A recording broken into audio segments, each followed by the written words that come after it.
Дараагийн мэдээг танилцуулъя. За өмнөд Судан улсын дэд ерөнхийлөгчийг баривчилсан хэрэг бол гарсан байна. За энэхүү улс төрийн тэмцэлтэй холбоотой тус улсад 2018 онд байгуулсан энхийн хэлэлцээрийн хувь заяа тодорхойгүй байдалд орж болцсохгүй юм нөхцөл байдал үүсэж байгаа юм байна. За өмнөд Судан улсын дэд ерөнхийлөгч Рек Мачарыг бол Жуба хотод баривчилсан юм байна. За үүнтэй холбогдуулан түүний намын гадаад харилцааны хорооны дарга мэдээлэл гаргасан. За Мачарыг баривчилсан явдал нь бол тус улсад 5 жил үргэлжилсэн иргэний дайныг зогсоосон энэхүү 2018 оны энхийн хэлэлцээрийг бодитойгоор нураалаа гэж мэдэгдэж байна. За Мачарын хавьд бол дотоод хэргийн сайдаар ажиллаж байгаа эхнэр Анжелия Тэнийг нь бол хамт саатуулсан юм байна. За Мачарын хувьд бол одоогийн ерөнхийлөгчтэй бол улс төрийн гол өрсөлдөгч гэж тооцогддог. За хоёр удирдагчдын хувьд бол 2018 оны 8 дугаар сард 400 мянган гаруй хүний амь насанд хүрсэн иргэний дайныг зогсоохоор бол тохиролцсон.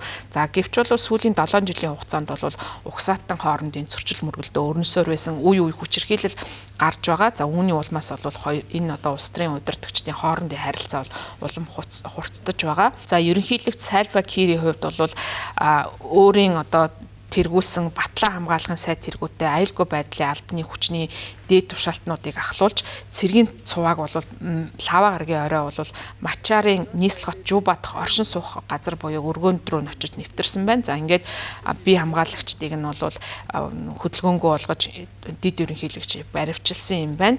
Энэ үйл явдалтай холбоотойгоор бол сөрөг хүчний намаас мэдээлэл гаргахдаа Батлан хамгаалахын сайд болон үндэсний аюулгүй байдлын тэргүүн нарын өнөөдрийн хийсэн үндсэн хууль зөрчсөн үйлчлэлийг бол эрс буруу шааж байна гэж мэдэгдэж байна. За өмнөд Суданд бол Нүбийн одоо энхийг сахиулах үйл ажиллагааны газар бол үйл ажиллагаагаа явуулдаг. За энэ нөхцөл байдалтай холбоотойгоор бол мэдээлэл гаргахдаа тус оронд бол дайны ирмэгт хүрэх гэж болзошгүй ийм нөхцөл байдал үүссэнийг бол онцолсон байна. За нэгдсэн үндэсний байгууллагын энхийг сахиулах хүчний тэргүүн Николас Хейсон бол шүн бол тус улсын удирдагчид өргөн хүрээний одоо дайн мөргөлдөөнд дахин орох юм уу эсвэл улс орноо инх тайван аюулгүй байх уу гэдэг энэхүү одоо шийдвэрийн ирмэгдээр тулж ирсэн. За бүх талууд асуудалд бол төвчээртэй хандахыг бол уриалсан байна. Өмнөд Суданы хувьд бол манай 870 энхийг сахиулах хүчний цэргүүд бол тус улсад алба хааж байгаа юм байна. Цаашдаа нөхцөл байдал ямар байдлаар ирэх нь бол манай одоо бас явуулж байгаа үйл ажиллагаанд ихээхэн нөлөө үзүүлэхээр байна.